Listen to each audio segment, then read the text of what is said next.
is advised. Hey everyone, welcome back to Board Games Unlocked, and Kat and I are finishing the small mini-series for Detective Modern Crime Board Games Season 1.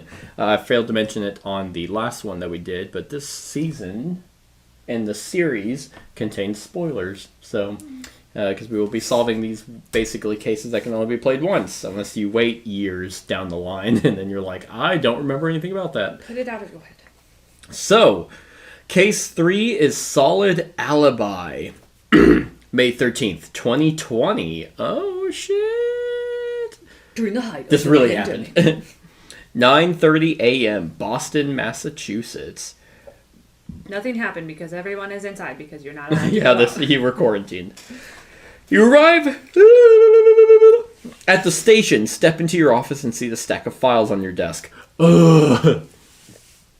You're finally here. You turn to see your boss, Delaware, standing at the door. Was there a line at the coffee shop or what? You backhand him because you don't get talked to that way. You can sense that he's obviously in a bad mood. He doesn't wait for your explanations and immediately gets down to business. The victim is Rober Parkson, 45. He was found last night by one of the employees at the motel. As far as I know, he was shot twice in the chest from a short distance. Our forensics have been on the crime scene since midnight. The body has been transported to the morgue for examination. I've already received a call from the lab. They managed to secure a lot of material. There weren't any guests at the motel. It's not the most popular neighborhood.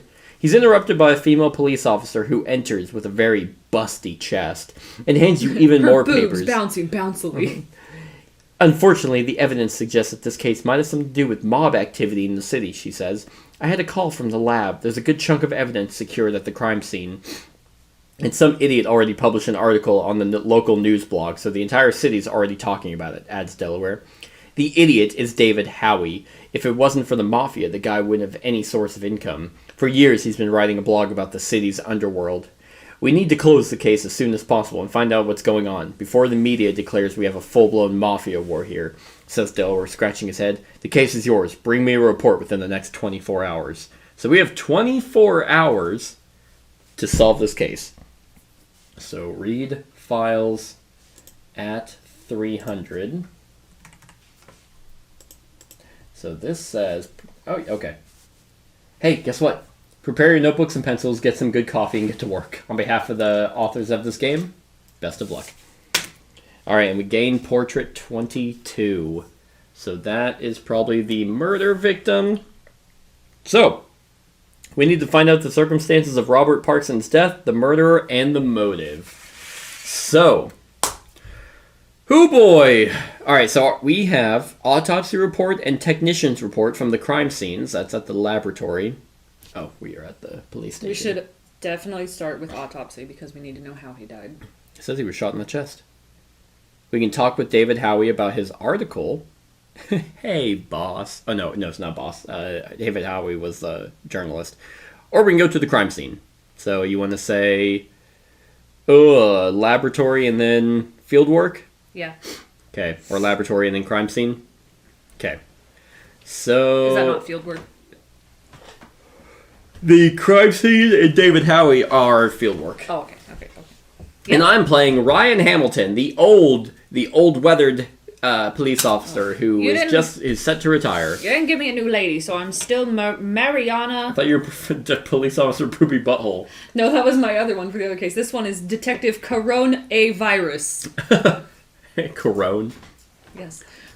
Mariana Benitez. Mariana Trench. Okay. Whoop. Whoop. Alright, let's do this. Let's drive to the lab. Give me the scoop! That took 2 hours. Driving to the lab? No, it took an hour to drive to the lab, and then... We live in a very big city. If I was in traffic for an hour, I'd kill myself. Yeah, that is what our realtor was trying to get us to avoid. Because oh, yeah. I know one time she told us, she's like, yeah, you know, if you live over here, it's like, that's 40 minutes to her work, but with traffic, that's like an hour and a half. Yeah. The first report awaits you in the lab. On the crime scene, forensics has secured fingerprints, DNA samples, and additional material evidence. Most of the secured traces need to be examined further, but the first results are ready to be analyzed by the investigators. Yeah. When you sign the papers to confirm that you have received the files with the reports, you get a call. Constable Clarkson informs you that there is also a coroner's report waiting on your desk. You ask him to send you the scans. Moreover, he says they found Anna Parkson, the victim's wife. She arrived as fast as she could. She's available at the station right now. So we can decide right now. You may file an application for a domestic search warrant for Jimmy Presco's house. Okay. We can do this. Something we But can we need to do. decide right now if we want to file an application for the domestic search for Jimmy Presco's house. And we move the time marker 1 hour, but we gain whatever. So we think that he was involved with the mob? Who the hell is Jimmy Presco? Is that the victim? No, the victim is Robert Parkson. Like, I don't know who this Jimmy Presco guy is. Well, first of all, his name's Jimmy. So he's in the mob. Doesn't say anything about him anywhere? Not that I know of, no. Let's see. David Howie is the news guy. Just mentioned, mafia. I wonder if it's the fact that it's telling us to do this now that we need to, that we can just do it, and then if we have to file a warrant, then... We've already filed it. Yeah. That way we don't yeah, I guess. Alright, I guess we'll just do that, and we'll gain 4. Definitely feel like we're metagaming, but... Well, it's weird that just immediately... So... Alright, so... We can read the... Okay, so... Files 303... Such. Okay. Victim was Robert Parkson, white male, age 45, height 5'11", brown hair, brown eyes. Cause of death, heart failure caused by gunshot wound. Autopsy report revealed that the cause of death was 2 gunshot wounds in the chest. The shots were fired from a short distance. The victim died on 12th May between 9 p.m. and 10 p.m. A trace of alcohol was found in the victim's blood. So he died the day before. What time was it? 10 to 9. 9 to 10. I was like... That's a very broad 10 p.m. to 9 a.m. Yep. So that's the coroner. Which it was p.m., right? Yes. Okay. That was the coroner's report, and then we have the forensics. 2 shots to the chest. Heart failure because of it, obviously. Okay, so you're going to gain some more portraits as well. 16 and 18. 16, 18. Okay. So, I'm guessing that's his wife. She's a pretty lady. And then this, I'm guessing, is Jimmy Presco. I don't know what's going on. We filed a what? A domestic warrant for him? Domestic search warrant for Jimmy Presco's house. Yeah, I don't know about that. But anyway... So, fingerprints belonging to the cleaner, Susan Clark, found on multiple surfaces. Fingerprints belonging to the maintenance person, Brandon Sullivan, found on a door handle, a chair, a TV in the bathroom. Fingerprints belonging to Robert Parkson, found on multiple surfaces. Finger belonging to Jimmy Presco, found on a cigarette butt in the ashtray. And fingerprints belonging to Robert Parkson, found on 2 glasses. On one of the glasses, there are other fingerprints smudged and unable to identify. So... Where did we find all this? This is just in the crime scene. So, secured material evidence, 2 glasses containing alcohol. We collected saliva, and one of the DNA materials belonged to Parkson. The other one is unidentified. Okay. We have a confirmation of a withdrawal of $10,000 from Wells Fargo Bank on May 12th. The confirmation was found crumpled in the trash bin. Fingerprints belonging to Robert Parkson were found on the paper. And printout of the first page of Boston Globe containing news of Jimmy Presco's imprisonment. The printout was tacked to the wall. Okay. The bullets were from the Beretta 92 that used to belong to Jimmy Presco and was secured after his arrest on May 15, 2005. The gun has been stored in a police storage room with other evidence. Note, we've been informed that the gun is no longer in the storage room and has been reported missing. Oh. Okay, so that's why we got all the... That's why we got the warrant and stuff. Okay, so... So his gun was the one used? Yep. Bullets were fired from the Beretta 92 that belonged to Jimmy Presco. Interesting. And he's in prison. Yeah, I think so. Yeah, after his arrest on May 15th, 2005, which was 15 years ago. And then... Okay, so he has been in jail. He's in jail. Okay. So his prints were on a cigarette that was found at the crime scene. Yep. How's that possible if he's been in jail? Well, maybe he hasn't been in jail, like, since then. He was just arrested in 2005. Oh, okay, I guess that's true. I was like, where are we what? We have Robert Parkson that we can search. So, let's see. His real name. So Robert Parkson has a. Okay, so that might be an 8. Oh. All right, this is interesting. Robert is Jimmy. No, Robert's real name is Silvio Remora. Oh. But he was a witness during Jimmy Precio's legal case in 2005. And he was under the Witness Protection Program. Interesting. What was his real name again? Silvio Remora. Yep. Oh, okay. So, yep, in 2005, he took on a new identity under the Witness Protection Program. Interesting. Yeah, arrested in 2005 for drug trafficking and selling stolen car parts in his auto repair shop. Silvio or Silvio was, yeah. What's interesting is that he was a witness to Jimmy Precio's shit. Yeah. And then he was also under the Witness Protection Program, sold stolen car parts from his auto shop. But yeah, must have been talking to someone because of the 2 wine glasses. Right. And had a note that he wired $10,000 to Wells Fargo, or from Wells Fargo. So. Oh, actually, so. You want to get. Alright, so. You ready for this? Hold on. There's so much information. Right? In one card. Jesus Christ. Okay. So Jimmy was in jail for 15 years, and his sentence ended May 12th of 2020, the day that Robert Parkson was killed. So maybe he was there to be like, hey, there's no hard feelings from your old pal Jimmy. Well, the interesting part is that, he was shot from... Everything is leading that it's obviously Jimmy. So, let's just final report. It was Jimmy. They're like, yeah. Why'd you kill him? How'd you know? What? Because he put me in jail. Yeah? Jimmy's jail sentence ended... I thought you put a card in your mouth.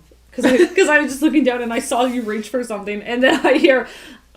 like, it was... Okay, the day... Wow. Silvio... Wow, yippee yay. Was shot. Because, I mean, like, even if it wasn't Jimmy, it could have been one of his goons. But he had Jimmy's gun. Yeah. So that's the interesting part, is that the gun is missing. More interesting is that his fingerprints were on Robert's puckered butthole. Yeah. His fingerprints were on his butthole. Okay. Jimmy. This is very Silvio, clear. just Using like the black light on his butthole. Yep, that's Jimmy's. That's his trademark right there. So, we have more leads. We can talk to Robert Parkson's wife, his hot wife. Look how hot she is. We can visit Jimmy Precio's house, or we can go and look at case files 2758 and 2005 at the police station. So, a lot of fieldwork stuff and a lot of police station stuff we can do. Yeah. So we can. That really loudly. Yeah. Yeah. I got snakes. Spiders. I got snakes. No one else is gonna get that at all. I love those shows. All right. So we have two areas. There's fieldwork and then police station. Mm-hmm. At fieldwork, we can talk to David Howe about his article, or we can visit Jimmy's house, He's not gonna fucking talk to us. Or we can go to the crime scene. I think that's what we wanted to do originally before all this popped Right. up. Also, what we can do is we can spend one of these tokens to ask the lab about their opinion on the secured materials. You think they got any juicy stuff? They could. Alright, why not? We're already here. Yeah. We already got so much info from the card. Right. It's definitely too early to draw a final conclusion, says Clark Keither, the lead technician. We don't know whose DNA was found on one of the glasses, but the fact that Parkson had a drink with someone suggests that he knew his murderer. Or we can assume that first he met with a friend, drank a glass or two, then the friend left, and Parkson was shot by someone else. It's possible, but not plausible. Is there anything that doesn't match the picture? Yeah, the cigarette stump. All around the room there are traces of Parkson, the cleaner, and the repairman, but there are no traces of Presio except the stump. It's an unusual mistake, especially that... What? There was no ash in the ashtray. It was empty. So I think someone's framing, obviously, Presio. Like, it's very much like, hey, first card, Presio's gun, Presio's fingerprints, Presio's saliva, Presio's cum, Presio's... Oh, and he happened to get out. It's like, really? You think that... I mean, maybe there's a vendetta that, like, Presio was in prison for 15 years and was like... But how would he also know about Rober Parkson being in the witness protection program? You know, yada, yada. Like, the whole point it's is just, to not know. Right. It's just so much information about the one guy. So somebody else knew. And the case is called Solid Alibi, so it's like, it's probably not Presio. So. Solid Alibi. Because, I mean, like...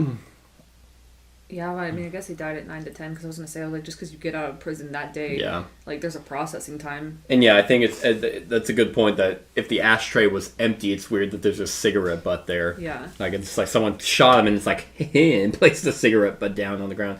And the fact that the gun is gone from the police. Right, that is odd. Makes you think someone from the inside's still in it. Yep, some hot, juicy lover of Jimmy Presio. Okay, so I think field work. Yes. I think we should definitely go there, and we want to do crime scene. Yeah, because once again, I assumed that he got shot in his house. Did he? He's in a motel. A motel. Okay. He was thinking someone's house. People die in their homes. I mean, yes, I guess. Most of the time, I guess they don't. I don't want to be Ryan Hamilton. I guess the only reason these exist is. For what's on the back, right? It tells you, like, kind of your role. Note taker. Yeah, I know. Alright. God, that took so much poopy time. Alright. This text is kind of small. I'm getting old!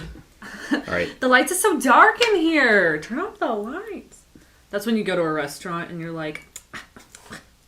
Are you ready? And you start, yeah. You reach the slightly sleazy motel in the suburbs. There are only a couple cars in the parking lot. The room clerk still isn't over recent events. You get to the point right away. Who visited Mr. Parkson and when? Did I make you jump? Yeah, a little bit. How the hell am I supposed to know? I wasn't his keeper. I've got other things to do. I just put cameras in the room, but I wasn't watching them. That evening I was with Susie, our cleaner, who was dealing with the mess left by some idiot in room 103 with the maintenance guy, Brandon. That's code for making love. They were fucking... We had an electricity failure in the right wing of the building. He was tinkering with something there.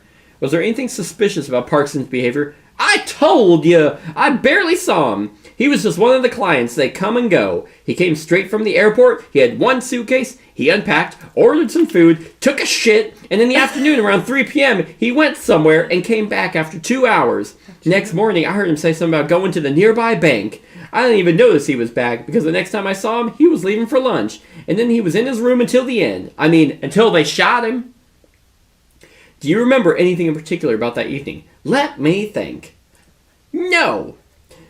There was a car crash in our parking lot around 9 p.m. Apparently, some kids bumped into a black van and drove off to the north. Maybe the guys from the gas station knew something. I was checking the fuse box when it happened. We had a power shortage on the first floor and I had to look into it. We would like to see the room. Room 118, it's open, right wing. There are some of your people already there, he says, pointing... Oh, it was a guy. Pointing towards the room on the second floor. You pass the parking lot, the shattered glass from the car crash, and head upstairs. The policeman present on the crime scene says that Parkson was found on the ground next to the chair with 2 gunshot wounds in his chest. You walk inside and look around the cramped room. On the ground under the window lies a partially unpacked suitcase. You search it but find nothing special, just clothes, toiletries, and a phone charger. You look closely at the door frame. The forensics have surely checked if there were any signs of break-in. You notice a thin cable on the top of the door frame and under the ceiling going down the wall, connected to the old TV. You turn the TV on, and it shows the staircase leading to this floor. Interesting. Did Parkson make a little renovation and fit a mini camera here? You search the room thoroughly. The air conditioner is loosely attached. You remove several screws, lift it up, and reveal a small cache in the wall. Inside is a Glock, a Homebrew Lieutenant business card, and a note. Sophia, 4:30, Homebrew, 7th floor. Whew. Wow. A lot going on here. Right. Okay. Alright. So. When you go into the witness protection program, you have to give up your life of crime. Right. Okay. So. Maybe he wasn't doing anything illegal. I mean, Homebrew, like, he was just making a cool character for his D&D campaign. Maybe, yeah, you're right, yeah. Well, he also had a Glock. Yeah, in case his friends get a little crazy. Who's his wife? What was her name? I can't remember. Was it Sophia? Anna. No. Okay, so Sophia, 4:30 p.m., Homebrew, 7th floor. So, more leads. We can talk to the other employees of the motel. We can check the surveillance cameras off the gas station next to the motel. Yeah. Or check the Homebrew Lieutenant lead, which is also at the police station. Definitely should be checking the cameras. Because if we go over there, like, maybe the guys saw something as well. Yeah. I agree. So. Never a bad thing to see if the cameras caught anything, because they probably did. Okay. Boop. Mike Tomper, gas station manager, leads you to the back room and sits at a computer connected to a video surveillance system. He searches for footage from the night, May 12th. He rewinds back to the hours you are interested in. He suddenly stops and points his finger at a group of kids in a red cabriolet. I remember those little turds. They were here late. Everyone was so drunk they could barely stand. When I told them to get out of here, they drove to the parking lot at the motel right next to the station. I think they wanted to have a party, but I saw them crash into a black van. They got scared and drove off the north there, he says, pointing his finger at the crossing behind the window. Do you think you can find this van on your cameras? He asks. Yeah, they are here as well. After fast-forwarding from the footage ahead, you finally notice a black van with a broken bumper and a smashed back light on the right side. A relatively tall man steps out of the van, looks around nervously, and goes into the station. The man sitting in the passenger seat stays in the van. Tomper switches the view of the footage to the cameras above the counter. Unfortunately, the quality is terrible. The man is wearing a baseball hat and sunglasses. He's looking down the whole time so you can't see his face properly. He takes a phone charger from the shelf, checks if it fits his phone, throws $20 on the counter, and leaves hurriedly. It seems that the security footage was a waste of time when suddenly something unexpected happens. On the footage from the camera pointed at the gas pump, you see the van's passenger. He gets out, stands behind the van, and examines the smashed lamp, waving his hands angrily. He looks towards the driver, who's standing at the counter and yelling at him, pointing at the car. Illuminated by the station spotlights, his face is clearly visible. Bingo. You download the file, send it to the police station, and wait. Several minutes later, while on the way to the police station, you receive the call. The stocky man from the photograph is Antonio Russo. His files provide information that he served a bit for assault and battery. Currently, he is an owner of an auto repair shop. Oh, well, then why is he so mad? He can just fix it. That's true. It's true. Okay, so there was a black van that the kids ran into. And then they took off because they were driving. What were they driving? A group of the kids in a red cabriolet, which is a thing that we can do. We can find the owner of the red cabriolet, but I don't see why we would. It's just going to get the kids in trouble. Yeah, I mean, because they hit it and then they took off, but I don't think they would have seen anything. But we can also go to the auto repair shop owned by Antonio Russo. Yeah, I think that's more viable. So we have... Okay, so... Yeah, pretty much nothing off the gas station except that, it confirmed the car crash with the kids. And then someone walked in and bought a car charger. Mm-hmm. Yeah, really, all it did was give us Antonio Russo. Right. For sure. Okay. So that's also field work, luckily, which is... So we're already there. We should probably go talk to his wife.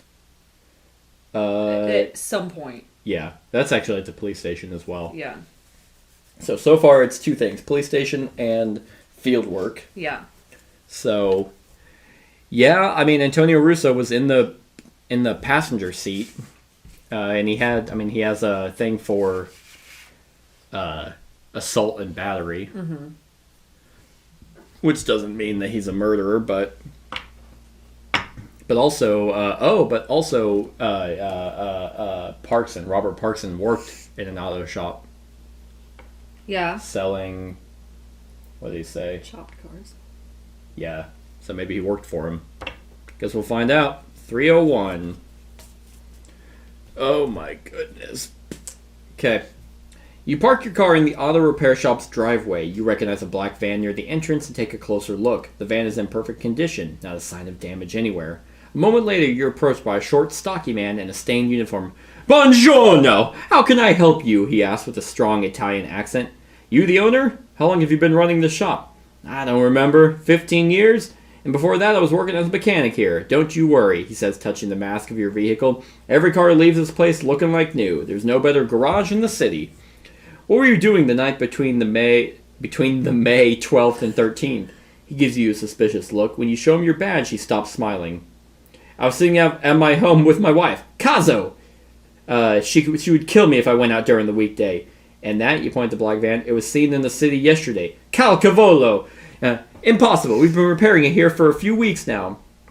Suddenly, another car comes up the driveway, burning rubber. There are 4 men inside. You can see from the corner of your eye that the garage's owner nods his head slightly, giving them a sign to get out of here. The car immediately turns around and leaves. It reaches the junction and then disappears.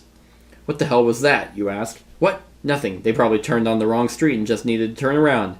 Before you manage to ask more questions, a tall man with a smartphone in his hand walks up to you. Boss, you got a call from Mr. He stops immediately when he sees his boss's stern look. Mr. Torres, right? He corrects him, putting emphasis on the last word, merda, which means shit in Italian. Does it? Does. Tell him I'll call back. And you, he says, turning back to you, you better leave your car for repair or get out. I'm not answering any questions until I see a warrant. He turns back to his office, mumbling something in Italian under his breath. I don't want you to repair my car. You're kind of fucking rude. Right? I'm leaving you alone to start Googling. We got nothing except that auto shop is incredibly shady. Yes, it is the hub of strange activity. Okay. So now, where do we go? So was that Antonio that we were talking to? What was the name? Antonio Russo? Russo, yeah. You're approached by a short, stocky man in a stained uniform. We have to, because that's how they described him. Yeah, you're right. So we assume that. So they were at the hotel for sure. Yes. Okay. And we don't have a warrant to inspect him. And of course we can't for sure verify that the van has been there for weeks. Right. Because, I mean, like, because honestly, it's like, oh, great, we gotta fix that. He can fix it as fast as he wants. Mm-hmm. It's his van. It's his shop. Right. Okay. What is there to do for police work again? Talk to her, and then, is there anything else? Or is it just talk to her? Talk to his wife. We can check the case files. We can check the homebrew LTD lead. Okay.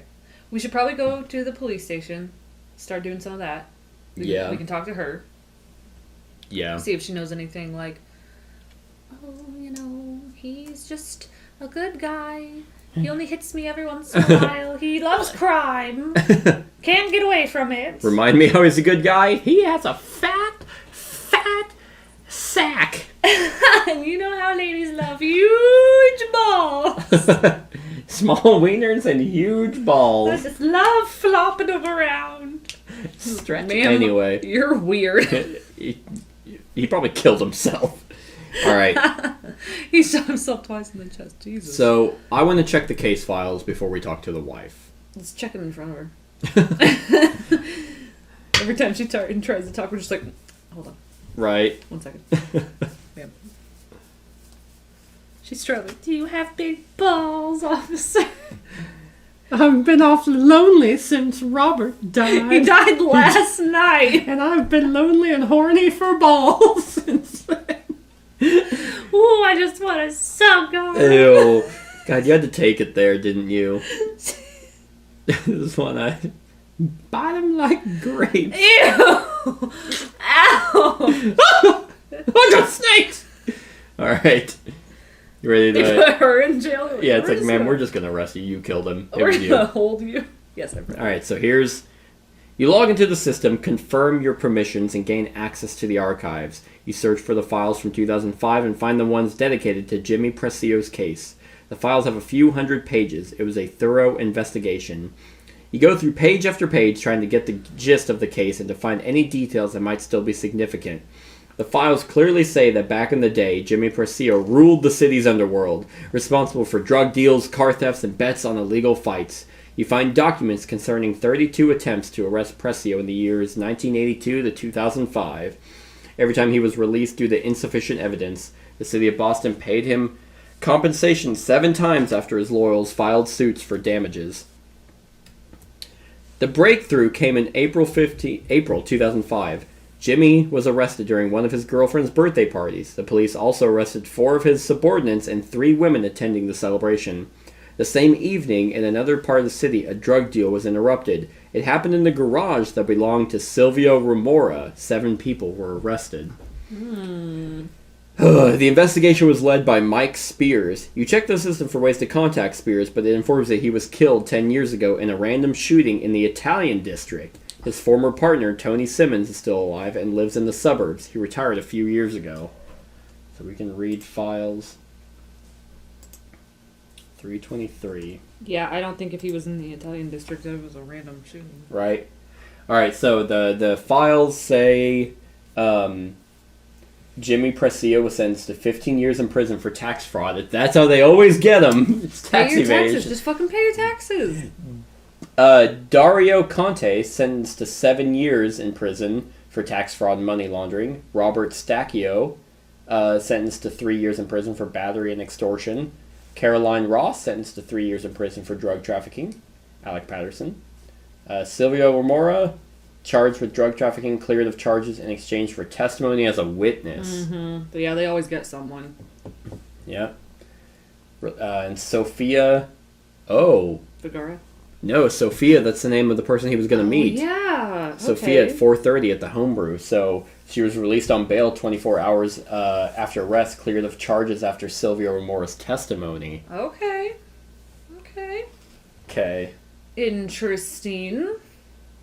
So, and it looks like, yeah, Alec Patterson, Caroline Ross, Robert Stacchio, Dario Conte, and Jimmy Presio were all, went for drug trafficking and tax evasion, or tax fraud, so they were in for 2, 3, 3, 7, and 15 years.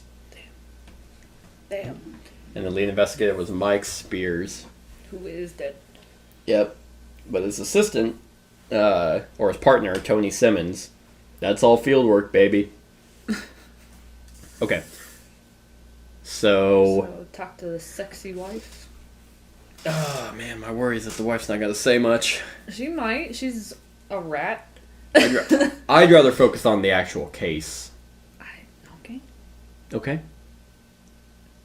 We only have 13 hours left. It's the cops. But what's interesting is that party was in the Italian district. Is that what it was? No, that's where he was shot. Or that's where the detective for the Jimmy's case was shot. The party was just one of his. I know, like, it was one of his girlfriends. The police was. Oh yeah, during one of his girlfriend's birthday parties. Yeah, that does kind of make it sound like Jimmy had a bunch. He probably did. I mean, this is him. Is it one word or 2 words? What do you mean? Is it girlfriends? It's one word. Yeah, he had. I'm sure he had multiple women.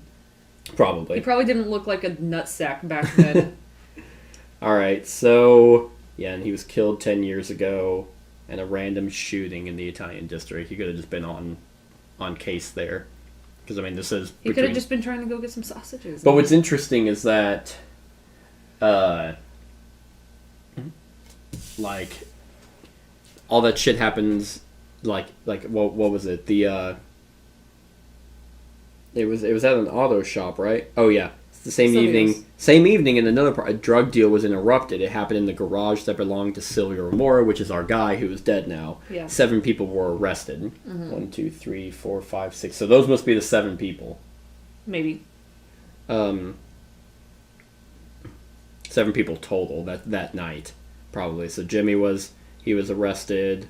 So will you write this down somewhere? Just Jimmy, and then 4 of his subordinates and 3 women attended. And then there was So Dario, Roberto, and Alec might be the 3 subordinates. I know it's 4 subordinates. Dario, Roberto, Alec. I don't know. The math isn't adding up with all the people. Never mind. Ignore what I was doing. Well, because it said 7 people were arrested, but it says that after the drug deal thing was interrupted. So then I was like, oh, okay, so 7 people total that night, but Silvio was one of them, so that would only make Jimmy, Dario, Roberto, Caroline, Alex, Sophia, and Silvio. But, so we can talk to Tony Simmons, who is the assistant. We can talk to Dario Conte, who was sentenced to 7 years in prison for tax fraud and money laundering. And we can talk to Roberto Stacchio, who was sentenced to 3 years in prison for battery and extortion. I don't think they're going to talk to us either. What if we slap their booties? Hey, boys. Hey. I definitely want to go to the homebrew while we're in the police station. Well, let's do that. Bam. Criminals don't talk to the police. But they love us. We're the police. We'll just be like, we won't arrest you. All right. Ooh. The Homebrew Lieutenant Company, or company, was founded 15 years ago, has its headquarters in Boston, and is a local business operating in the construction industry. The company's chairwoman and its owner is Sofia Bianchi. 15 years ago, she was detained during Jimmy Presio's arrest. According to her files, she was released on bail 24 hours later and was eventually cleared of charges after Silvio Remora's testimony. The same testimony led to Jimmy Presio's conviction. You enter the City Hall's database and check the dates. Homebrew, I don't know what LTD is, was founded 4 months after Sofia Bianchi's detention and exactly 2 weeks after Presio's imprisonment. Interesting. Okay. So, we gain portrait 17. Hopefully it's that hot piece of ass. Oh, hell yeah. Oh, she looks like a victim of some sort of crime. Looks like kind of a... What's that chick from it's with like the really dumb people from Hollywood... not Hollywood, from the... I'm totally drawing a blank on everything. It's like... Jersey Shore. Jersey Shore. What's the nasty chick from Jersey Shore? I'm not dragging any of those women under the bus because they could all fight me. Okay. They could all kill me. Also, you're thinking of Snooki, but she looks like JWoww. I don't know. For JWoww? Get it together! Okay, so 15 years ago, she was detained. During his arrest, she got out from his testimony, but that same testimony is what led to Jimmy's thing. So we checked the City Hall's database, and it was found that 4 months after her detention and exactly 2 weeks after his Presio's imprisonment. So what is this all about? And he had a meeting. He had a note with a Glock and a business card and a note, Sophia 430 at Homebrew, the 7th floor. Okay. So we can read the name. So let's do name Sofia Bianchi. Okay. So let's see. Wonder if it's Bianchi. I don't know. Yeah, she's just the owner of Homebrew. I'm just gonna figure out what that means. What? LTD. I think it's kind of like LLC. It is LTD meaning or stands for limited. Okay, I figured. I was like, Homebrew Limited. What was I say, Lieutenant? Like an idiot. We didn't know. Arrested in 2005, suspected of partnership in Jimmy Precio's illegal activities, released on bail 24 hours after arrest. So Peter Lerman is her ex-husband, and Julia Lerman is her daughter. But what's interesting is why would we can question her, by the way, while we're there. So talk to her, but not the wife. Well, he didn't have a meeting with his wife. He had a meeting with this chick, and that was hidden in a little thing in the air vent. Did he have anything for his wife? No, because his wife probably sucks. What if, like, if a lot of people were gonna think Stop. What? Picking at your gross ass hate pimple. it. I can see it. You're gross. But like, what if people were like, "Oh, his wife doesn't know shit," and she's like, "Hey, so I watched him die. This is who shot him. Who shot him and why?" Here's it gives you the whole the epilogue that we read at the end. All right, who is Guillermo Troco? Oh, I don't know. Why is this giving us shit that, we're not even seeing anywhere? But it says we can read it, so Guillermo Troco.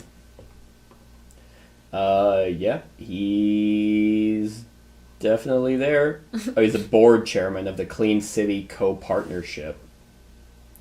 Alright. Cool. He has no criminal records, so that's pretty neat. Good. We can spend one of these to check this company's connections to see. What they're yeah, sure. And then we already read the name Silvio Remora. Yeah, Remora. Yep. Let's see. Yeah, took a new identity. We already did all this. Okay. So, do you want to do that? Sure. Alright. You ask Officer Julia Dawes from the fraud department for help. You explain what you need. Julia logs into the system and starts looking for any connections. For the last 5 years, one of Homebrew's biggest clients has been the Clean City Co-Partnership. Guillermo Troco is the board chairman there. Okay. So I guess what the fuck does this company do? And it happened to start 15 years ago, suspiciously. You know what they do? They launder money. Is what they do. That's what it is, yep. A company that is really big and really successful but has no actual, what the fuck do they do again? Yeah. With Clean City Co-Partnership, Guillermo Troco, okay. Alright. That's just my guess. Yeah, that probably makes the most sense. But what's interesting is that she was able to get out based off of a testimony. Well, based off of bail as well. So the fact that she had the money available. Because it sounds like these people are... Probably their bails were set pretty high. Yeah, and there were two people out of all of them that got out. Yeah. He went into witness protection. He was a rat, and then she just had the money. Yeah. Well, no, does it say anything about bail? Yeah. Or was it just it said... I swore it said she got out on bail. And he got out 24 hours after his testimony. So he basically, in his statement that he threw everyone else under the bus, he didn't throw her, so she was cleared of charges. Gotcha. Maybe they set her at bail, and then I don't know. Maybe it was maybe it was one of the other girls. Right, so we can do questioning. Yeah, she looks like a talker. Hopefully. She's not. Dang it. Questioning. I wonder if I have to do this. So okay, well maybe it's not actually questioning in this. Maybe we beat her up and force answers out of her. Okay, yeah, this one's not really using the thing as much. Okay. The time? No, this. Because you can do questioning in here, but they have it all on the card. Sophia Bianchi's expression clearly says, I don't have time for such things in my schedule, so let's be done with this as soon as possible. When you ask about the meeting she had on 12th May, 4:30, a forced smile fades from her face. I met with my old friend Silvio. To be honest, I hadn't seen him in such a long time. I almost forgot about his existence. Medium stress level. Uh-oh. How long? One day he had just vanished into thin air. For the last 15 years I thought he was lying in some riverbed, eaten by fish. I told him that meddling in the mafia's business and selling stolen car parts wouldn't take him far. How well did you know him? Not much. We were just acquaintances. Beginner entrepreneurs trying to develop our firms in this city. We had known each other since elementary school. We were raised on the same street. Low stress level. Oh. Did he contact you recently? He visited me a few days ago. He said he had some problems, asked for help. I told him to leave me alone. I didn't want to have anything to do with him or his shady deals. Bitch! Lion! High stress level. Did you tell anyone about your meeting? No, why should I? Besides, I had much more important matters on mind. High stress level, lying bitch. Okay. You show her the photo of the bank withdrawal confirmation you found on the crime scene. Did you give Parkson $10,000? Sophia suddenly loses all her confidence. Yes, she mutters under her breath. Silvio came to me and said he needs to disappear and that he needs money to do that. I owe him a favor, so I couldn't say no. I wrote a check and told Silvio to get out of my sight. Low stress level. Okay. So he was trying to leave. Probably the Glock was mainly for for protection. For protection, yeah. Okay, so she's nervous about not wanting to actually have the meeting. Yeah. And then... Or knowing what he was doing, something like that, but... Yeah. I don't... Because she admitted to meeting him, she was just uneasy about it. Right. And that was at 4:30, so it was probably well before the wine glasses, so the fingerprints probably aren't hers. Maybe. I mean, 4:30 is not a bad time to have wine. Like, especially if you're just having a glass. I like wine. I like wine. I mean, like, if you're just meeting an old friend. Okay, so David Howe is involved in the mafia. Somehow. Is he? I thought he was a reporter. He is, but it says if it wasn't for the mafia, the guy wouldn't have any source of income. For years, he's been writing a blog about the city's underworld. Gotcha. So... Oh. Well, that just means he's just writing about the underworld. I highly doubt that he's, like... They probably pay him, though. To do what? I don't know, but why would it say if it wasn't for the mafia... That just means he has a lot of content. Yeah, okay. I read it as like the mafia was his source of income. Please keep writing about us. Yeah. Tell everybody what we do. But I mean, if that's the thing, if he writes about them, then he probably knows something. Yeah. Maybe a connection between the auto parts store and then Jimmy Presio. Yeah. Yeah. So that's all the police station stuff. Okay. I think... You're not going to talk to the wife. We can. I don't know. I'm just scared that we're going to miss out on something that they literally handed us right at the beginning. You know what I mean? Frank, if this leads to nothing... If this leads, this is going to be her showing us her butthole, I bet. It's on the back of the card. You meet Anna Parkson in front of the police station. She drinks a black coffee and holds a menthol cigarette in a shaking hand. You stand in silence for a moment. That was it, Kat.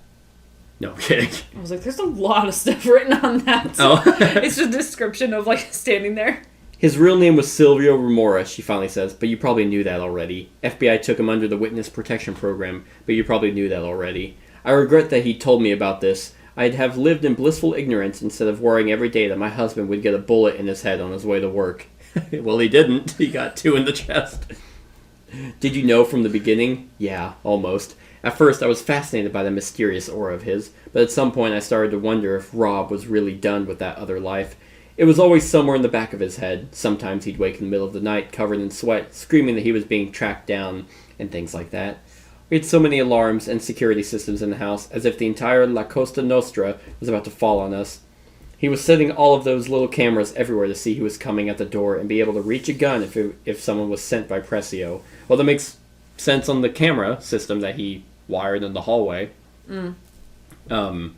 So maybe... that was someone that he got shot by someone that he knew, which I remember they said that, but maybe someone that he trusted. Yeah.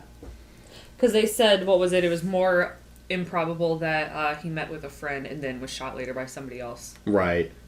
Which, but the thing is if he had a Glock, and from what she's saying, all right, so this isn't horrible. Yeah. That if he was so paranoid that Glock would be near him, and he would be watching that camera system. Yeah. Nonstop. Yeah. And he needed the money, so he probably wasn't going to be there that long. Yeah. A few weeks ago, it all got worse. He was talking about Presio all the time, that he was getting out of prison soon and that he wouldn't let him be. Anna puts out the cigarette in the ashtray on top of the trash bin. You offer her another one. So she's a smoker. No idea why that matters. Robert didn't believe that this witness protection program would be of any use. He thought he should seek help elsewhere. About 2 weeks ago, he packed his suitcase, said he would arrange everything, and that I'd have nothing to worry about. Did he contact you? I have no idea what he was doing for the past few weeks. The only thing I know is, after he left, I found a crumpled note with a few names in the trash bin. I think these might be the people he wanted to meet. Can I see it? Yes, of course. I thought it might be useful. I took it with me, she says, taking a note out of her purse. Has Troco, Bianchi, and Ricky on it. So we know for sure.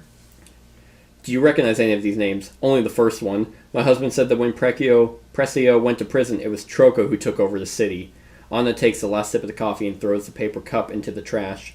Finish this investigation quickly. I want to leave the city as soon as possible and bury my husband. Gain portrait 20. So I think this is probably Troco. His face. So we can interrogate Guillermo Troco. Yeah, like we're gonna get shit out of him. Alright. Okay. So she gave us Troco. So we found out that Robert was incredibly paranoid about Precio's release. Mm-hmm. Well, just paranoid in general that someone was going to find him. Yes.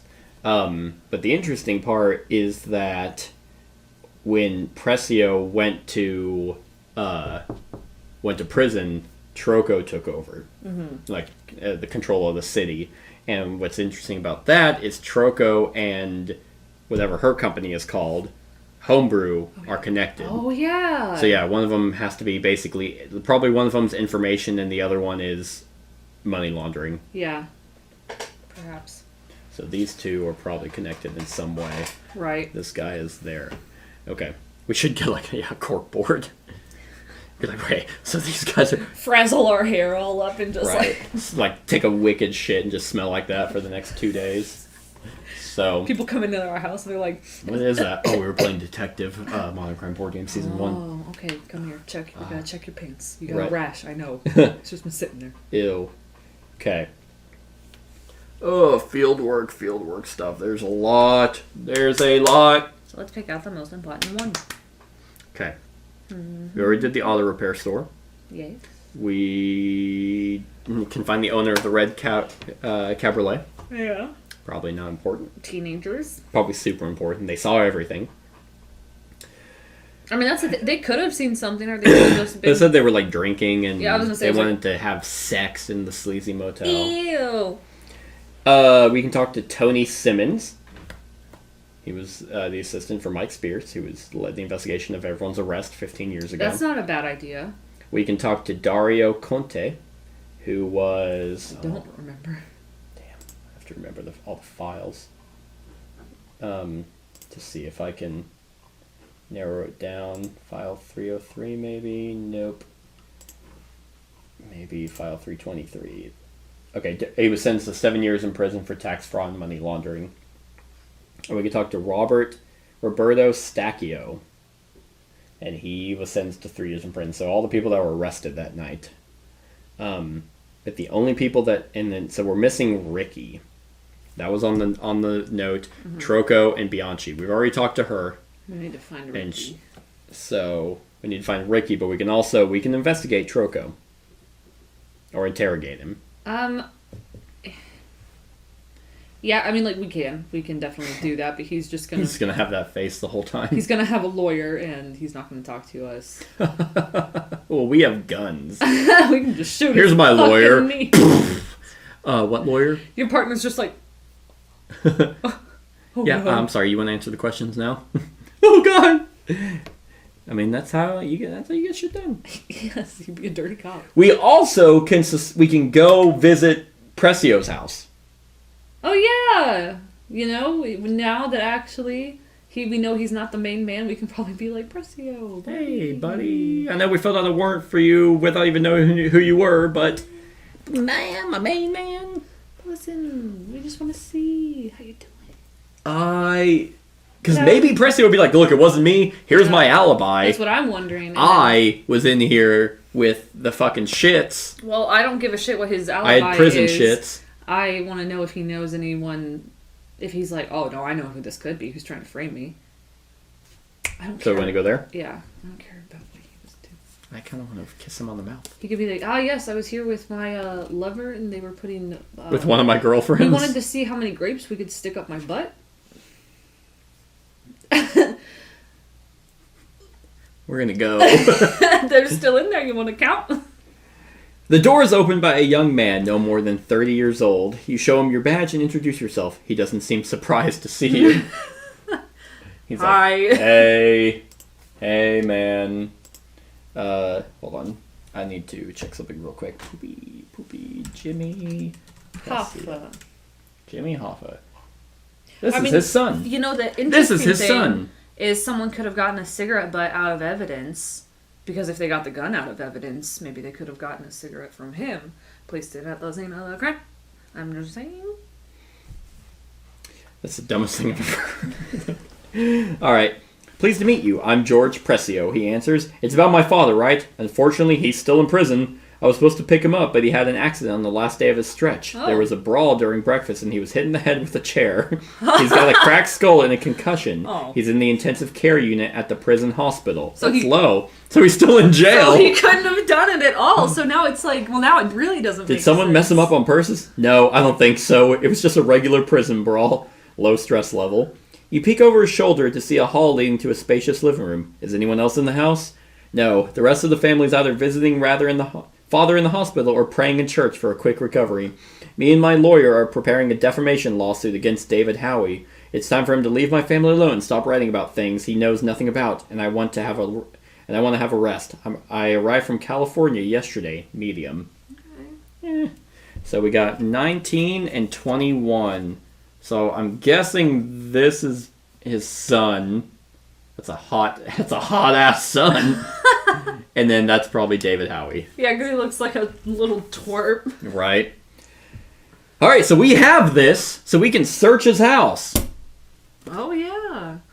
So Now I kind of feel like an asshole. we can actually visit Jimmy in the hospital. Aww. Or talk to David Howie. But there's something more. You draw a document out of your pocket and show it to Presio. Domestic search warrant? High stress level. It won't take long, you explain, and ask the team to swing into action. The policemen scatter around the house and begin a thorough search. A few minutes later, you hear one of them indicating they found something interesting in the kitchen. You notice that Presio's face turns white. You go to the kitchen, and the policemen are arranging torn documents on the table. Ooh. We found this in the trash. You look at the fragments on the table. These are Rober Parkson's files containing information of his past, address, phone number, and details on the witness protection program. George Presio is as white as a ghost. I received it in the mail, and I have no idea who sent it. I swear I've got nothing to do with Parkson's death. High stress level. Yeah, I'd be fucking stressed. Damn! No, but I think someone's... This opened wide up. I think someone's really setting them up, though. Yeah, so we have further leads. Because they're criminals. Like, the whole family... Right, If they got something like that, they'd burn it. Like, Yeah, if that's it was true. legitimate. He probably got it and was like, fuck this. Yeah. So, we can send the documents to the lab for investigation, and we can also visit Jimmy in the hospital. Mm-hmm. He's concussed and just, like, can't talk to us at all. Like, Might be. we're like, Jimmy. Because that's the thing. I think you're right. I think you are onto something that he might know who would be trying to fuck him and his family over. Yeah. So... It'll be interesting, or he's not going to know what year it is. And we're out of luck. But, yeah, I think it would be interesting. We can also detain him and question him at the police station. I don't think we need to detain him. All right. I think that is the wrong way to go. All right, yep. I would agree. I do think... It is weird that he has the shit, though. I think we need to beat the fucking shit out of the writer, though, because I don't like Just him. cuz. Yeah. Hey, guys, you hear the... I'm innocent! I don't care! We know. Yeah, we figured the case out, we just wanted to kind of correct. But it's just like... That's the thing, is like... So someone sent him info about the witness protection program. And who's harassing the family? The reporter. Yeah. Oh, man. Because the thing is... I think we need to send these to the lab. Oh, can we do that? Yeah, send documents to the lab for investigation. Oh, yeah, sure. They might pull some prints. So real quick, before we do that, I'm going to keep that here. What else do we want to do in the field? In the field? Yeah. Can we go talk to Jimmy? Jimmy Or is he somewhere else? Oh, Jimmy is field work. Okay. Yeah. Okay. So, yeah, we can do that. There's also interrogate Guillermo Troco, who was on the sticky note, and then Tony Simmons and the three other people. But we are running out of time. Yeah, again, if we interrogate Troko, like, what's he gonna say? Yeah, you're right. That was cool though, using these tokens with the warrant, so further future stuff that I can't seem to stack. Okay. All right. So what do you want to do? You want to? Because what sucks about doing the lab is that's the only thing. That's the only thing we can do in the lab. So we have to drive there. But it could be very much worth. No, I'm not saying it's not worth it, but I am saying that. Okay, so here's what I think we do. I say we'd go to the lab, do that thing, and then we go back to field work and do the rest of the stuff. Give me heartburn. Yeah, we can do it that way. Okay. So that is 312. It's great. Huh? Nothing. Well, they're color I coded. know. All right. You received the report with the results faster than you expected. After all, the research was quite simple, just a few pages. Using the computer analysis of the fragment scans, the destroyed phone and address data were restored. The package was sent on May 13th, 8:04 a.m. from the UPS affiliate on Center Street in Boston. The lab contacted the UPS affiliate and confirmed that it was a same-day delivery package. The following fingerprints were secured on the envelope. Okay, can I add these? So if I do SD, that's 98747. I don't know if I can just add these. Oh, I can. Okay, fingerprints secured on the envelope. 55631. Fingerprints secured. Okay, so I can add all these. Nice. 42777. Add and match. Ooh, there might be a match there. It's like the following fingerprints were secured on the documents. So 55631. Okay. Okay, fingerprints on the envelope and the documents. Okay. Okay, 42777, and then so we already got that, and then 89910. Okay. All right. So fingerprints secured on the documents. So 89910 might be well, 42777 might be George. With the he picked up the envelope and then also the documents.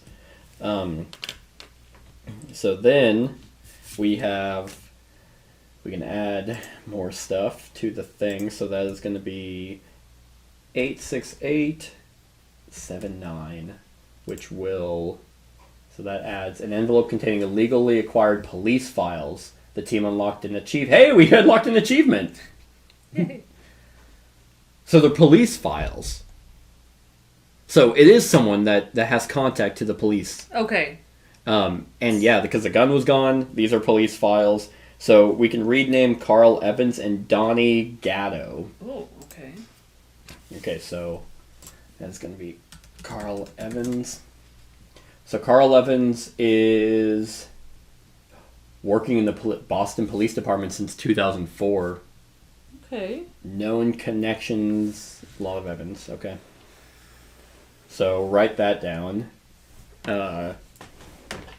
Write what down, because you whispered it. So he's been working in the police. Okay, so this is interesting. It's Carl Evans. He's worked in the police department since 2004. A year before, all this shit happened.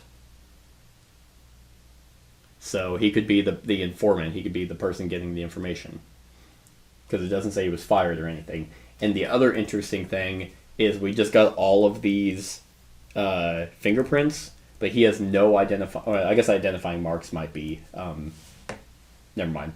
I was thinking identifying marks were fingerprints or anything, but I think that just means like scars and shit. And then there's also Donnie Gatto. So there's nothing on this guy. Oh. There is nothing. I mean, date of birth, place of birth, height, but eyes are gray. What's his date of birth? 1981. Okay. What's his place of birth? Boston. Okay. It may come up. But he has no additional information, no criminal record, no known connections. Interesting. But the fact that these are fingerprints and stuff, or that these are documents from a police file, and the gun was missing, and your cigarette thing might come into play as well. Carl Evans, that's interesting. All right, so now back to the field. Okay. So you wanted to visit Jimmy, right? Okay, that's fine. And I think we should bring him some flowers. Hi, Jimmy. Hey, buddy. Okay. Maybe don't wear our police uniforms. Presidio is supposed to be transported from the prison hospital to the city hospital tomorrow morning. You manage to convince the nurse to let you in the room to meet the injured Italian man. The first thing that strikes the eye is a table laden with vases full of flowers. Oh. You hear a lively dispute from behind this wall of gifts. Tutto il meglio! What the hell does this tutto il meglio mean? All the best? Are you my Italian tutor or what? No, boss, but you know, it's never too late to learn the... Alessandro, are we in Rome or in Boston? In Boston, boss, but the tradition... Alessandro, I don't care about tradition. Take away those cards and flowers. It's not my funeral. I'm all right. Alessandro lifts up 2 vases and finally notices you at the door. You show him your badge and approach the bed where Pressio lies. Oh. Lies. I was like... Boss doesn't have time right now, says Alessandro, putting the vases back on the table. He's seriously wounded, and I'm telling you right now that he's got nothing to do with Silvio Remora's death. Fucking get the fuck out of my way. Push him down like Peter pushed Brian down. Pressio throws his hands up in the air helplessly. Alessandro, leave us alone. I'm good. Go check if the elevators work correctly. Up and down. Check all the floors. Okay, boss. Oh, never mind. This guy's clearly senile. Are the elevators haunted? This could be good. Is it? Could be. Alright then. Pressio lifts himself up to sit. He frowns with pain. How bad does it look?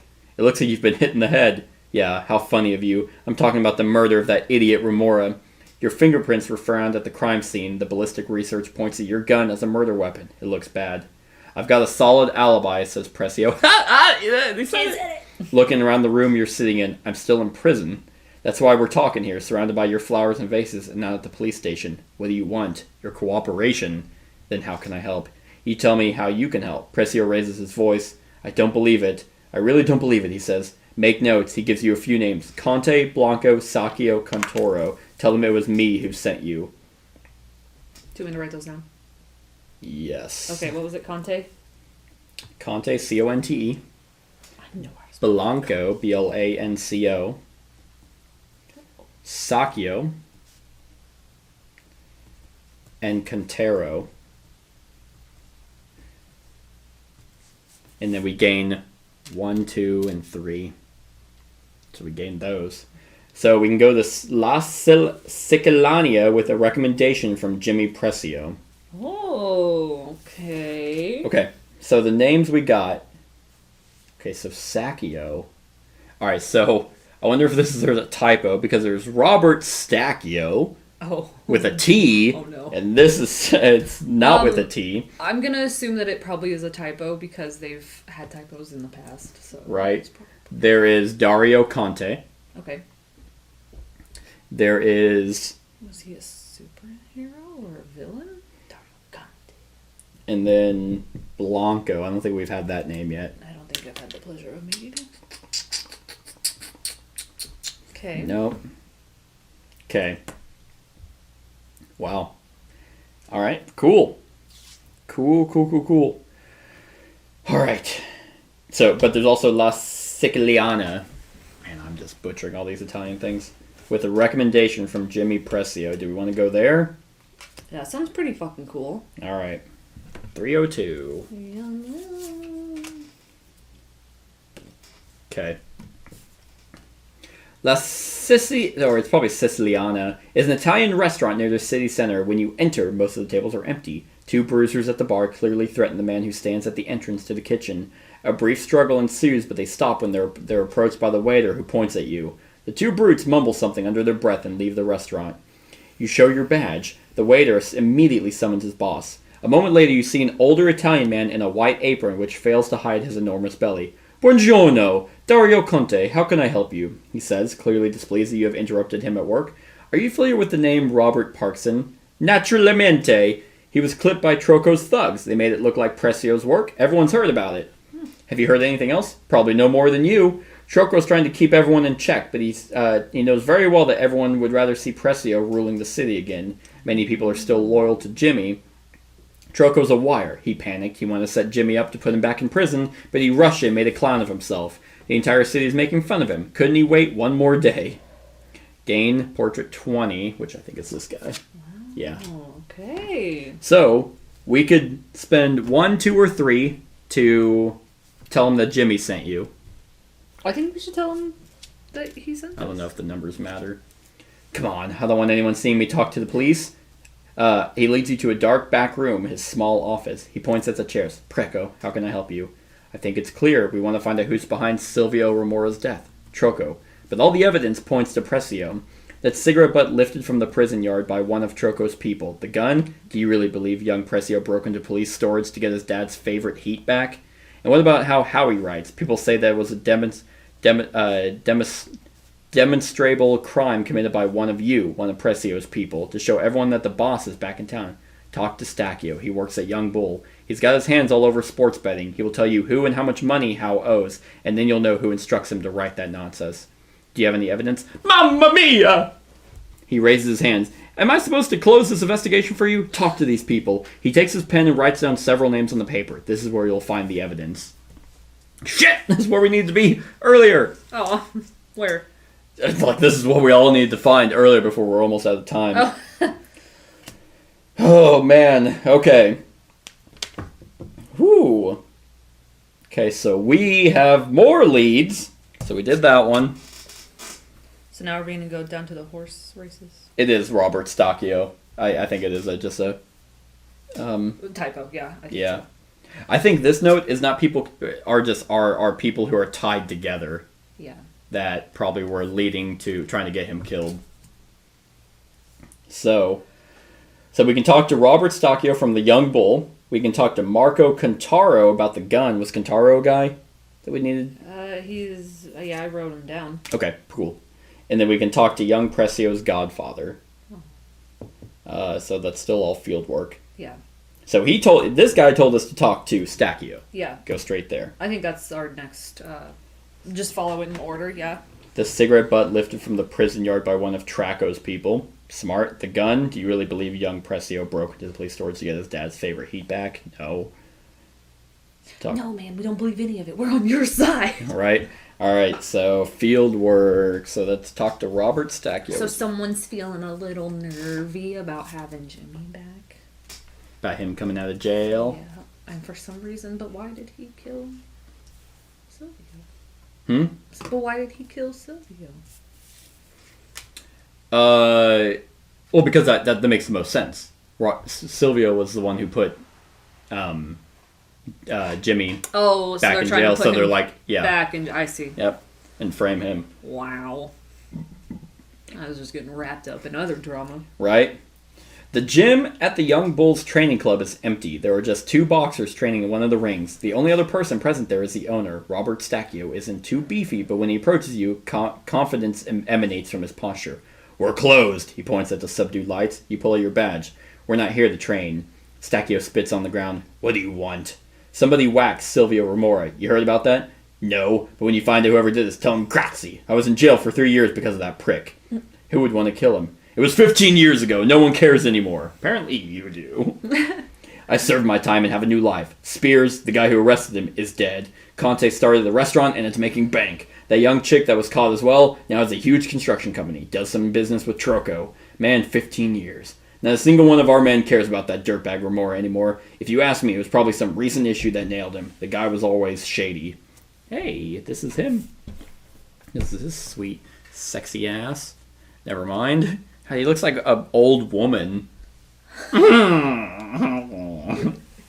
an old angry woman. Yeah, confidence, right? Hey, we can spend this. The entire city is talking about what Hal wrote. They say Precio was released from jail and decided to make it clear that he's back. Come with me, says the old boxer and leads you to his office. He opens the locker and hands you a thick notebook. I have them all written down, alphabetically. C, H. You take the notebook and open it. You find an entry about David Howe. The page is full of numbers. What's this all about, you ask? These are all the lost bets he owes me. How is drowning in debts. Years ago, he was charmed by the underworld. Illegal fights, bets of every kind. He's addicted to them. What are you trying to say? Hal was writing all this bullshit because someone pays him. Troko has him in the palm of his hands. He writes whatever he's told to write. You know what? I don't like it when someone slanders Prezio. We'll be adding some interest to Hal's debt. Stacchio takes back his notebook, writes down some more numbers, and puts it back in the locker. What Hal was writing is Kazade. Our people didn't lay a finger on Remora. Whoo! Okay. Yeah. Just confirming what we know. Right, but so Howie, or Hal, or Ho, or whatever his name is in a ton of debt with the gym. Yep. And then basically everyone who was arrested is doing fine right now. Sophia runs a business, but that's tied to him, so he probably has some information on her. That reporter keeps harassing this family and slandering, so basically these guys... Because he's being told to. Right, because these guys are being... he's only writing it because he's trying to not be murdered. Right, so basically he's... Through his debts. Yeah. Okay. Interesting. Then we have... Yeah, so Troko is the guy who took over the city. Mm-hmm. And then, so these are all guys related to Jimmy. One literally, the other metaphorically. Yeah. Okay, so do we want to then go to talk to Kantaro about the gun? Yeah. Yeah, why not? Why not? These are all leads by... And they're fun. Okay.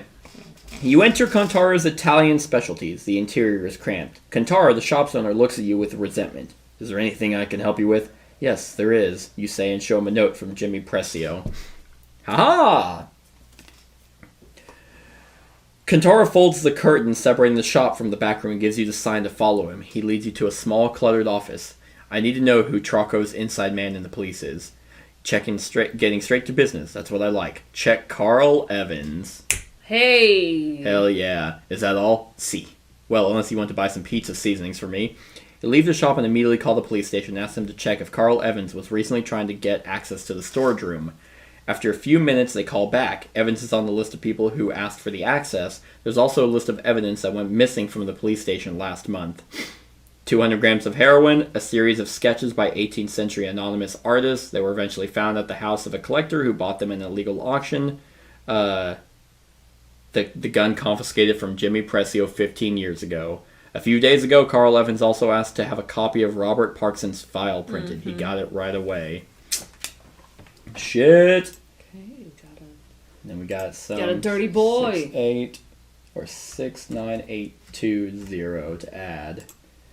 Okay. The team gained the eyewitness, Antonio Russo. Who? Russo. Yeah, he was the one that owns the repair shop from the beginning. Evidence, yep. So the evidence that police officer Carl Evans has been smuggling material evidence from the police station. The team unlocked an achievement. Yay! So, yeah. Antonio Russo. Owner, oh yeah, that's right. So, that's right. But why would we gain the eyewitness? What did he see? You know, we still haven't figured out, though, who murdered. Yeah, that is true. So, I mean... Okay, so we definitely... Okay, so that's all three. I mean, we can talk to young Prezio's godfather. Who would that be? Did he say who the godfather was? I don't remember. That would be 322. I mean, I guess, is that Sekio? Because he's the only one we haven't talked to. Oh, maybe, yeah. Yeah, let's do that. Let's just talk to everyone that has leads on him. Yeah. Okay. What's Portrait 21? Oh, okay, it's him. Okay. The air smells of grilled meat and cigarette smoke. Blanco is unhappy that you've interrupted him during his wife's birthday party and refuses to let you onto his property. Standing on the sidewalk, you ask about Precio's family. Who's Blanco? That was... I was going to say, wait, we didn't talk to Blanco, I don't think. Blanco. It was another one of the names. Oh, on there? Okay, so that must be the godfather. I guess so. I talk with George Precio a few times a year. Me and my wife are his godparents. We've known him since he was a bambino. I love how they just randomly throw in Italian words. Hey, no, don't forget we're Italian! Yeah. When Jimmy went to jail, we took care of the boy. He grew up to be a good man, didn't follow in his father's footsteps. Are you sure about that? Are you sure about that? I mean, with John Cena. That's a deep dive. Right. Non sono, I only assume. He raises his hand, outraged. Do you want me to tell you something, or did you come here just to ruin the party? Calm down, Mr. Blanco. Wolf. George has got nothing to do with any of the stuff people talk about. He's not one of us, if you know what I mean. You look at the garden where Blanco's family and friends are relaxing, and you immediately know what he means. You recognize several of his guests from the police files. I have to go. My stakes are burning, he says as he turns back towards the party. I was sent by Jimmy. He asked for help. He thinks that Traco wants to set his family up for this murder. Jimmy? Blanco stops halfway. Jimmy sent the cops to Mia Casa, and I'm supposed to help him? These are curious times, you admit, but if he waves his hand in front of your face one more time, you swear you'll lose your temper. Someone sent some police files to George. He didn't know what to do with them, what it all was about. He didn't want to call the police because he didn't know what you guys would think, especially since they were documents of that murdered man. He was afraid? How did he even know that Parkson would die? When he received those files, Parkson was already dead. The letter arrived that morning. The internet was already buzzing with the information of Parkson's murder. Why didn't he ask his father for help? Jimmy served enough years in prison. It's better for him to lie down for a bit, not put his nose in such matters. A rugby ball lands between you. Attention! Yells Blanco at the house, picks up the ball and throws it back to a group of kids playing. George doesn't pose a threat to anyone. Someone's trying to make a scapegoat out of him. What about the files? I advised him to get rid of them as soon as possible. Get off his back. He's a good boy. It was just his bad luck to be born into this family. Okay. We have 2 things left. Mm-hmm. Potentially 1. We need to figure out who killed him. Alright. It would so I don't it's obviously none of the old people that were arrested. That took a turn. Right. I don't think it was the lady, because their meeting was at 4:30 and he was killed between 9 and 10 p.m. Right. That would be a long time to... She gave him $10,000. I don't think she would give him $10,000 and kill him. Right. Maybe the fucking dinky-ass reporter did it. Yeah, because he's so in debt. Right. Like, money makes people do crazy things all the time. Yeah. And it sounds like he's under his thumb, under Toko's thumb. Yeah, that's kind of where I was leading to. Toko. What the fuck is that guy's name? Because it was Carl Evans who got the gun. Yes. And it was someone in prison who got the cigarette butt. Mm-hmm.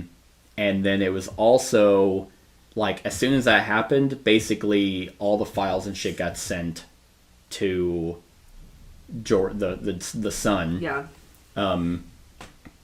So yeah, it just sounds like that reporter's just in too deep, and then he was asked to carry out and kill out.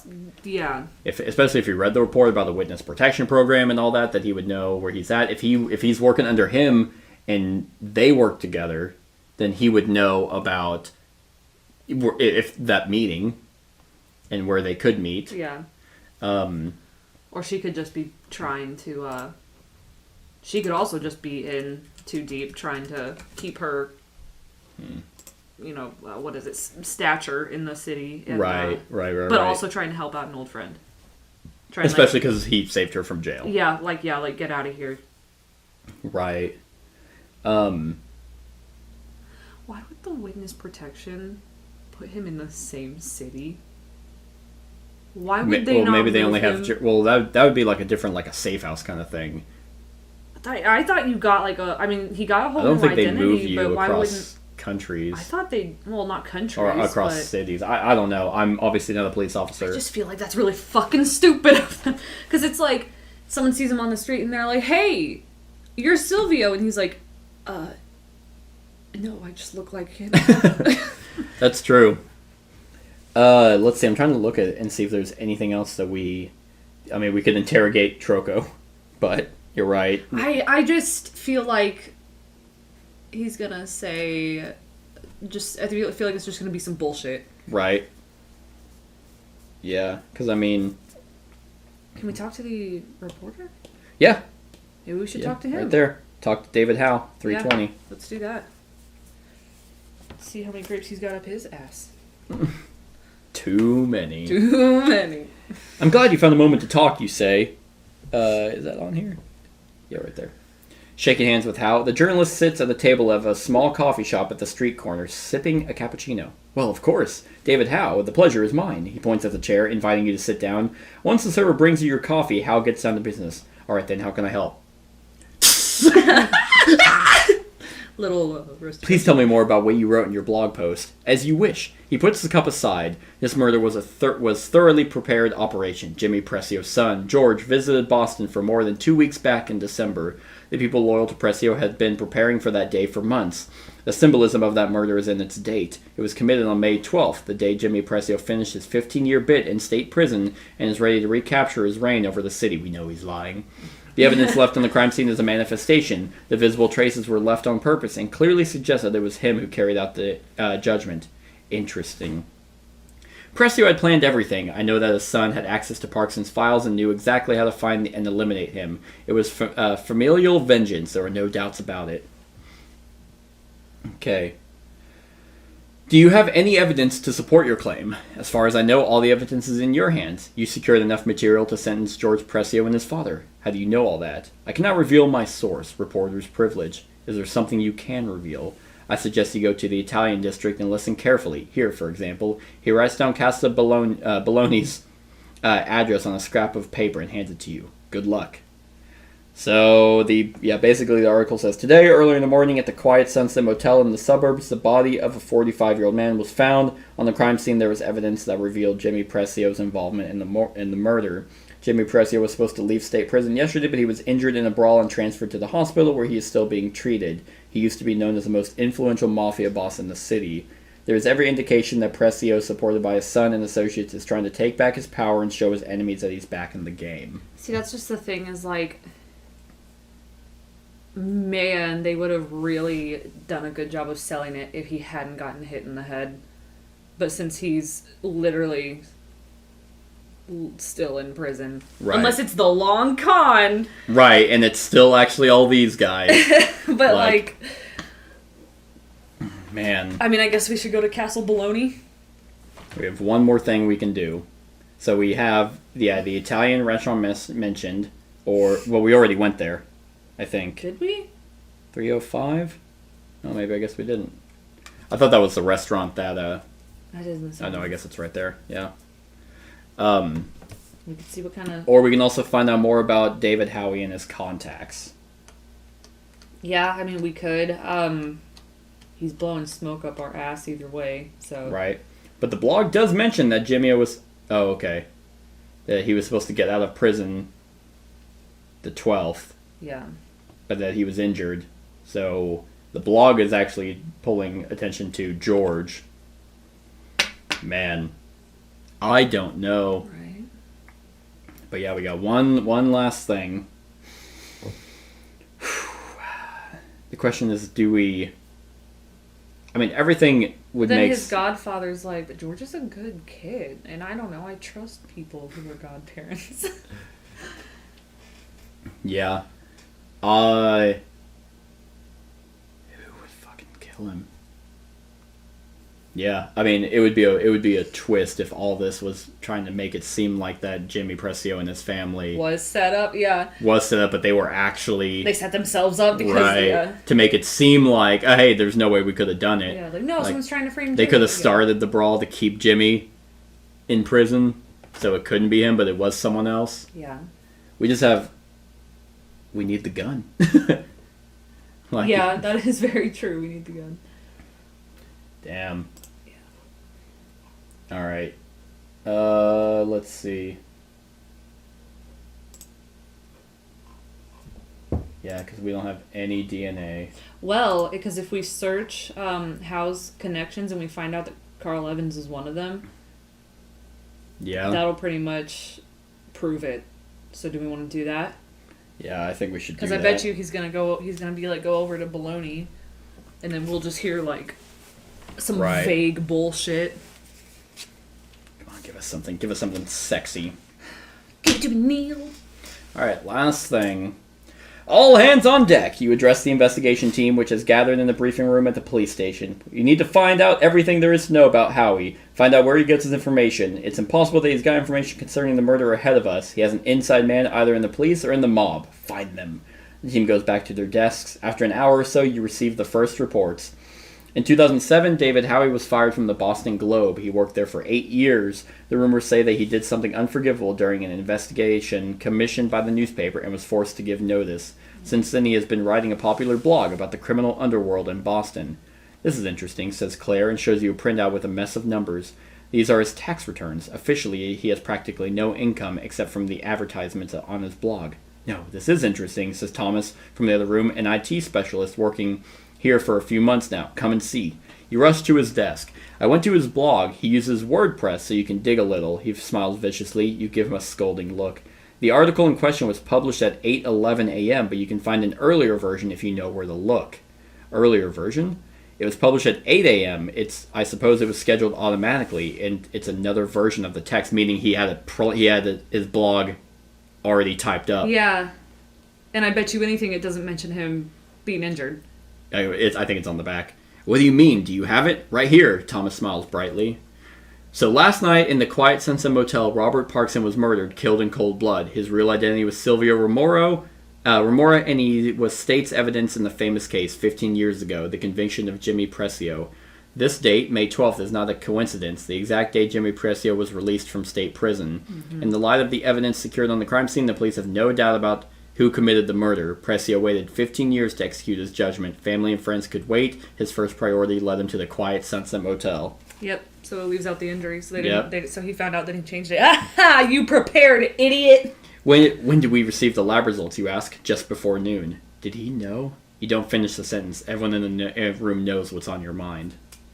So that is 86756. 86756. Nope. Add evidence that David Howie changed the content of his article. Hell yeah. Yep. So basically, where's this? So we got so just before noon, meaning so he knew what was going to happen. Yeah. So, but did he know because he was going to kill him? That's the hard part. Let's go to the final report. We have to. Who decided that Robert Precio must die? Guillermo del Troco. Yeah. Who murdered Robert Parkson? Robert Parkson killed himself? We were joking about that. So our options are Jimmy Precio, George Precio, Precio's man, Guillermo Troco, Troco's man, or Sofia Bianchi. It was... It has to be Troco's man. I would assume Troco's man, because I still think if they met at 4:30... Not saying that you can't hang out with people longer than, a couple of hours. It just seems like she would have just fucking shot him. Yeah. Like, she would have had wine, and then she would have shot him. But I don't think there was ever any, and this is going to sound really superficial, I don't think there was ever any, lipstick on the wine glass, and she looks like a lady who presents herself well. Yeah. Did the wine glass have lipstick on it? I don't think so. Well, is it in the... No, it was at the crime scene one. Gotcha. So, this one is... The crime scene is 3:15, right here. Okay.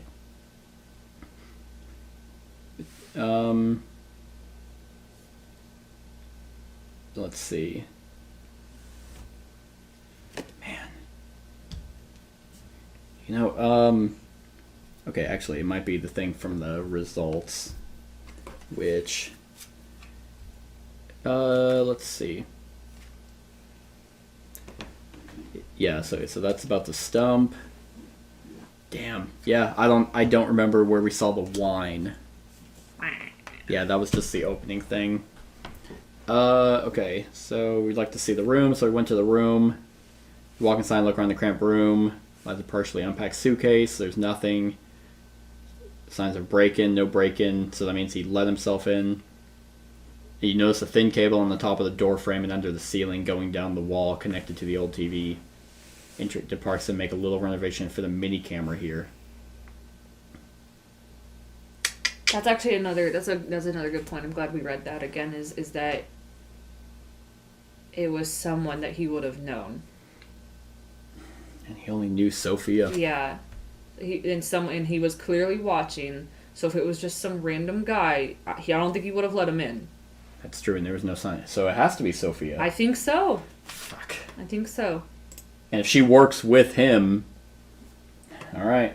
And there's no way he killed himself with 2 bullets. You can shoot yourself. It would take a...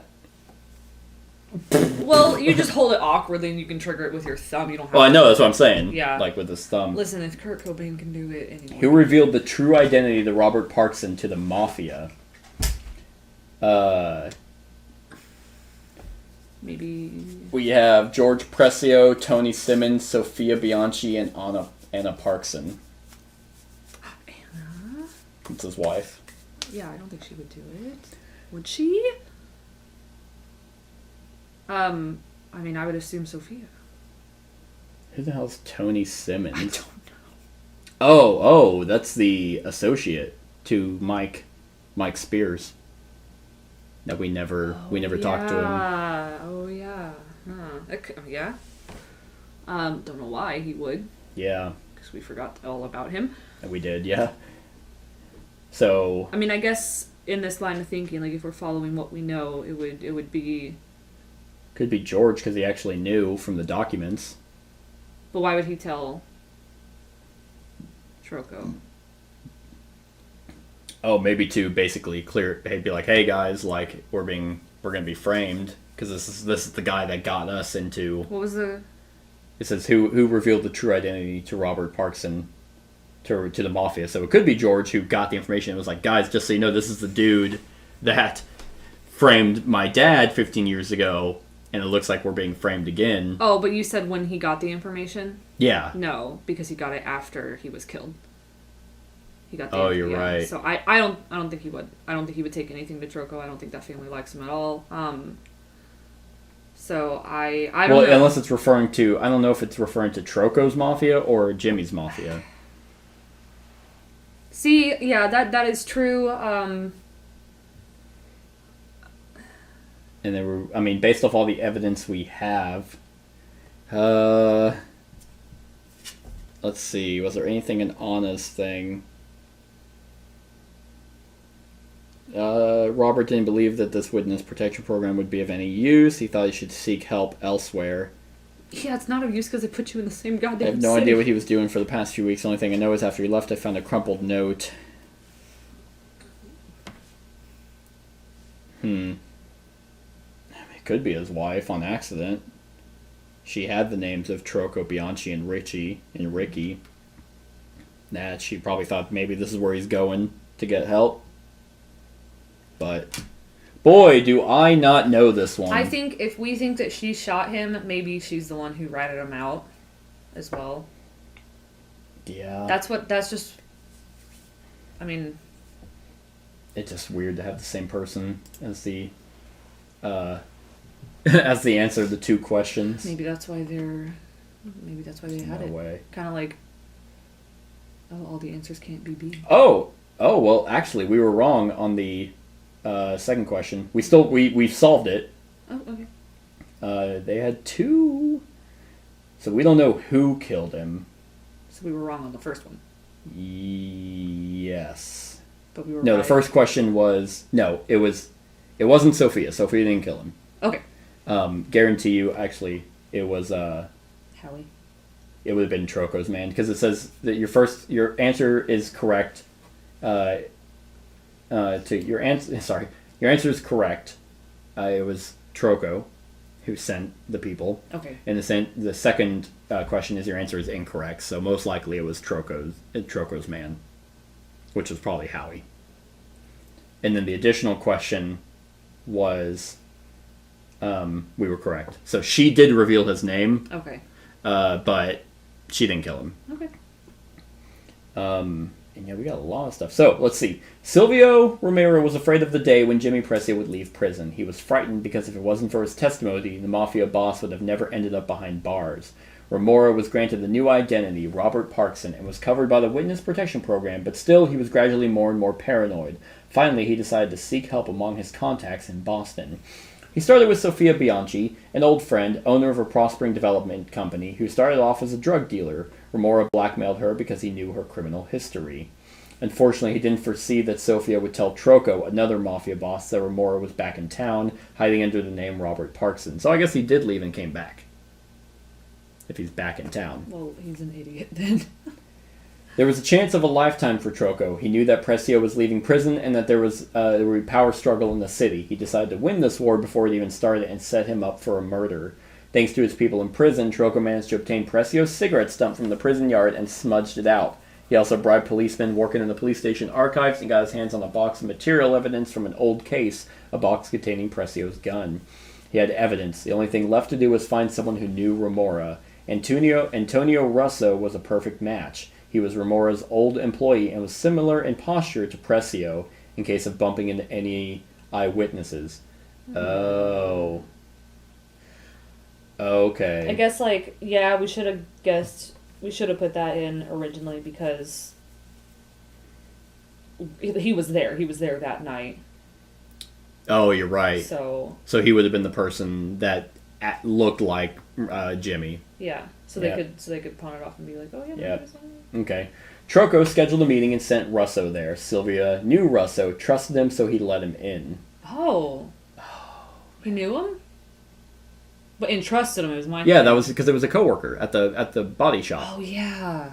Oh shit. Then yeah. everything went without any trouble. Shot in the chest, dumped cigarette stump to set the cops on Presio even more. Troco also paid off some of the journalist David Howie's gambling debts and told him to write and publish a story following the murder. Wow. That's why I didn't say David Howe. It was Troco's man. Oh, okay. But the plan was ruined spectacularly by a mere coincidence. During Presio's last breakfast and lunch, there was a brawl in the canteen. Old man Presio got hit with a chair, and instead of leaving the prison that day, he was sent to the hospital. Unintentionally, he got himself a solid alibi.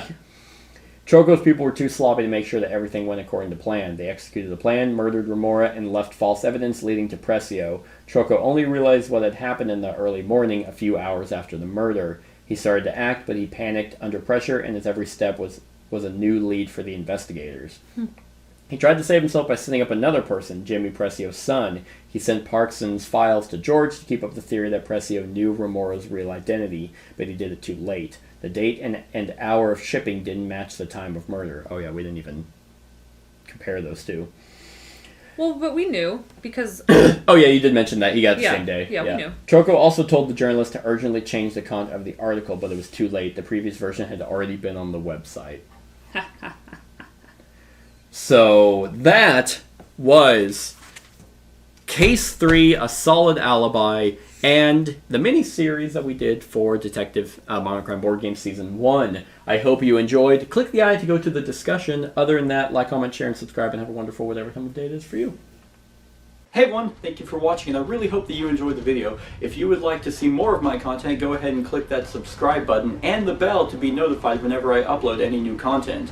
If you feel like supporting the channel, you can go ahead and click that Patreon link to be taken to my Patreon, and any help is truly appreciated. Other than that, stick around for any other run-throughs or reviews or cool top 10s or whatever I feel like putting on. Other than that, like, comment, share, and subscribe, and have a wonderful whatever time of day it is for you.